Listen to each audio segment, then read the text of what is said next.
Hello, friends. So good to be with you today. Do you know that there's a lot of things that happen in your life or don't happen in your life because of you? Now, I know I'm not talking about the obvious things. Obviously, because of our behaviors and our disciplines, our habits, there are certain things that happen, come to us, or maybe don't because of that. But I'm talking about on a deeper scale than that. There's things that are drawn to you or repelled from you based on a deeper chemically, I don't know, the way you're made, biologically, spiritually, the way God made you, there are things in you that draw people to you or resources to you or repel them away from you. And you have a greater part that you play in that than you even think that you do. Now, that's the truth. A lot of times we think, well, it was just accident. Well, boy, didn't I get lucky? I really wanted that, and it just came to me. And man, I am the luckiest person in the world. Well, I understand, and we tend, when we don't understand what caused it, to just blame it on luck or happenstance, or this guy just in the right place at the right time. Sometimes it's not just that you're in the right place at the right time. It's much deeper than that. Sometimes there are things that you drew to yourself that you didn't even realize something was at work on the inside of you. So you have to understand that in your makeup, in the way that you were designed, you were actually created in the image and the likeness of God, who is creative. The power in God is indescribable. I mean, I don't even know how to put a word on that. The fact is, but we're created in his image and in his likeness. Now, that's the truth.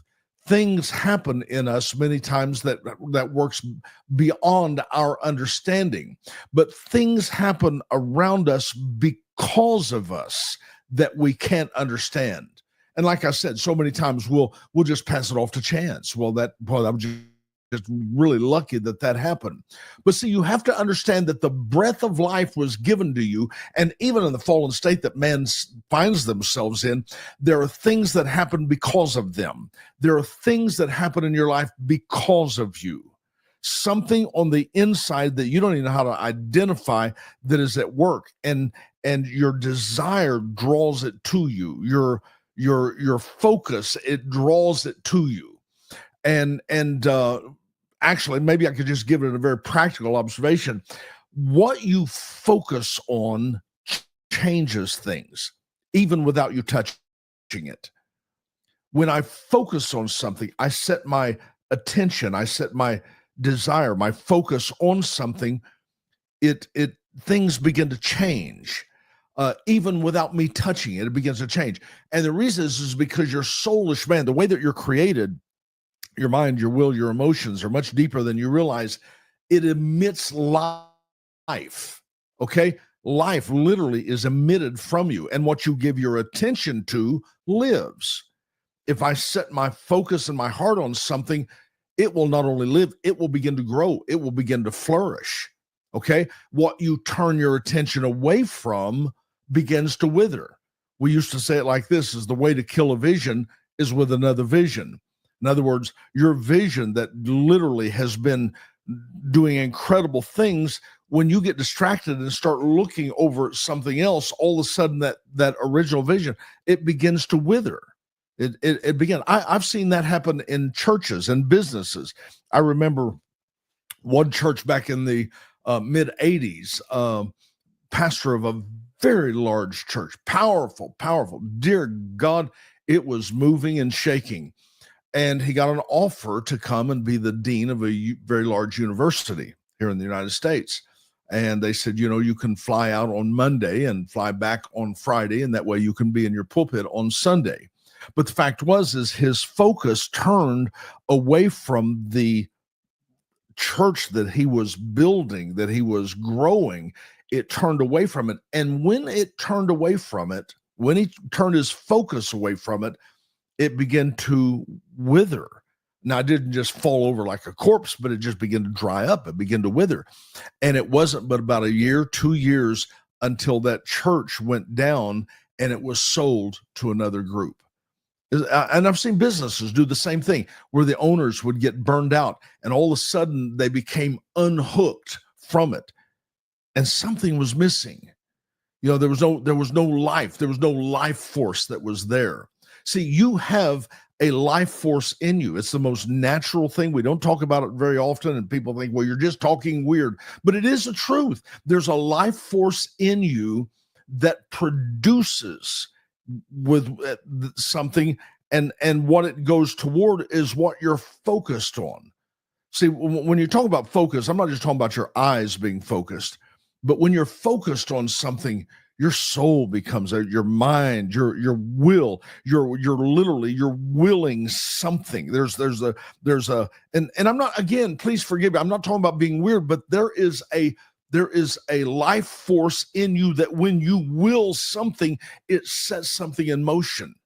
See, you and I say that because you're created in the image of God.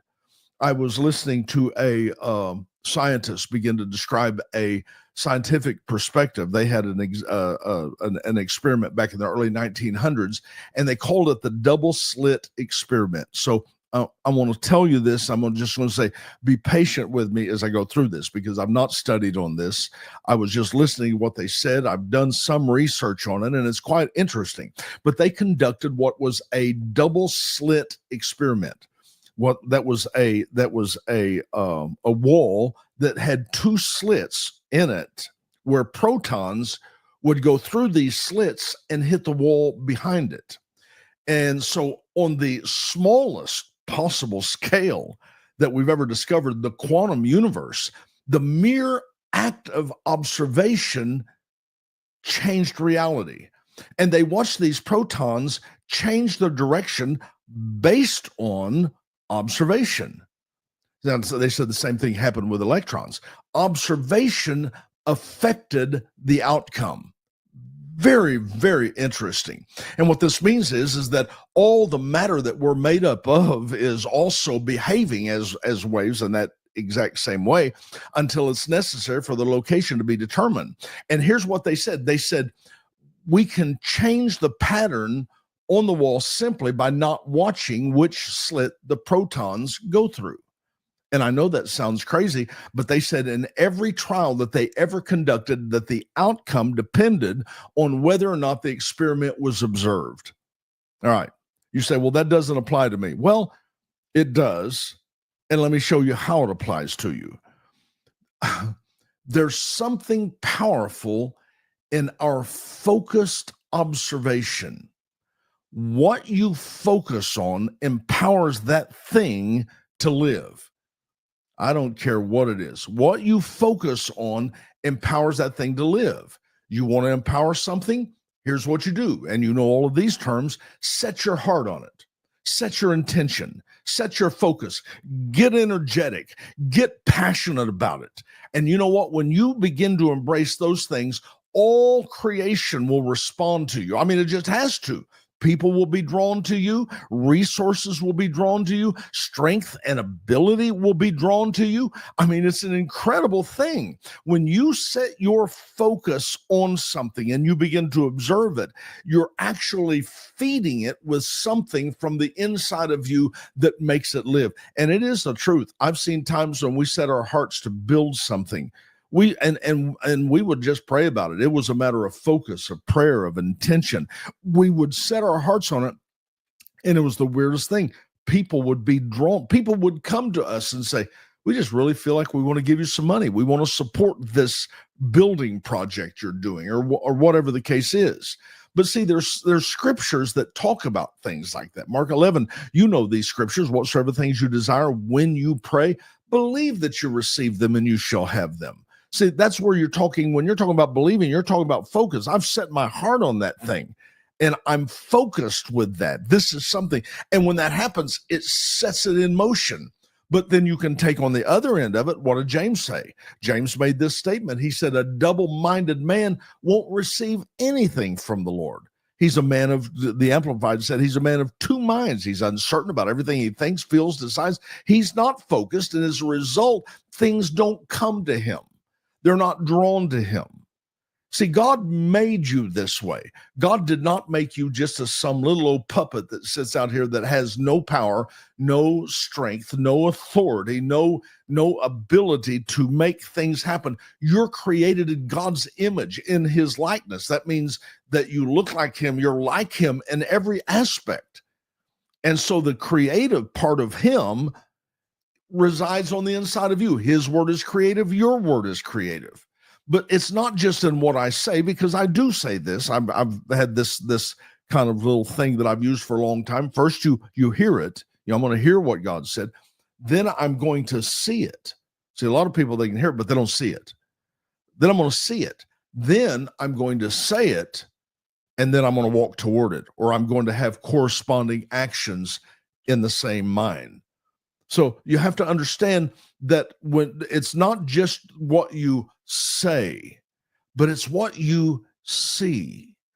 It's what you, and please forgive me, because in this situation, I feel like my heart is bigger than my mouth. I'm describing something that I know that's sometimes very difficult to articulate like you would like. But there's a force within me. There's a force within you that you release that by what you see. See, the way you see it, that's the way you're going to get it. Mark chapter 4 said, the way you measure it, that's the way it's measured back to you. That's a focus. Some measured or saw 30-fold, some 60, and some 100. Now, the 30, 60, and 100 came out of the same plot of ground. It wasn't good ground and bad ground. It said that was good ground that produced it. What made the difference? The way they saw it. What you see will determine whether it turns out a 30% increase or a 100% increase. So this is something that is released in you, and it comes by observation. So what are you looking at? Well, what do you see? Well, when it comes to your life, your job, your relationships, can you receive with me the fact that maybe the way all you see is something negative and something bad and something terrible? Is that what you see? I was born on the wrong side of the tracks. I had this wrong. I had that wrong. Well, nobody likes me.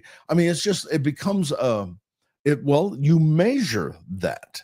From Mark chapter 4, the way you measure it, I'm going to measure here, and that's the way I receive it, is within that measure. So what I'm saying is the responsibility here is placed on you as much as it is on God. You got a responsibility. God loves you all the way to heaven, and you'll miss out on the whole thing. But you've got to understand that the way you see things, the way you observe things, sets it in motion, makes it respond in one way or another. So you need to change that. You want to change the watermark of your life? I think you're going to have to change what you see. And once you see it, it will literally release a life force from within you that will draw things to you in a very powerful way. So this is something very important for your life, and it's something you need to truly make application for. I'm telling you, God's got something great for you, and you have a part in making that happen. Otherwise, you'll just spend the rest of your life going, "Boy, I just was wrong in the wrong part of town. I was born on the wrong side of the tracks. If only I had that, then I could have been really good." And it has nothing to do with those things. I'm just telling you something. I've seen people wash up on the shores of America with 30 cents in their pocket, and they became millionaires.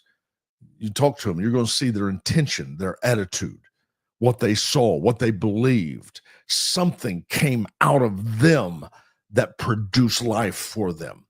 And that same thing, I am telling you right now, the same thing is in you. The decision's yours. All right, that's what I've got. Love you guys. I really do. I hope you can grasp where I'm coming at here, because I really think that if you're wanting to move forward, these principles will help make that happen. I want to hear from you. I'm going to ask that you please share, take part of this and share with somebody else maybe that you might have need. and we will pray with them and believe with them and stand with them. All right. I'm trying to get off this thing. I love you guys. Bye.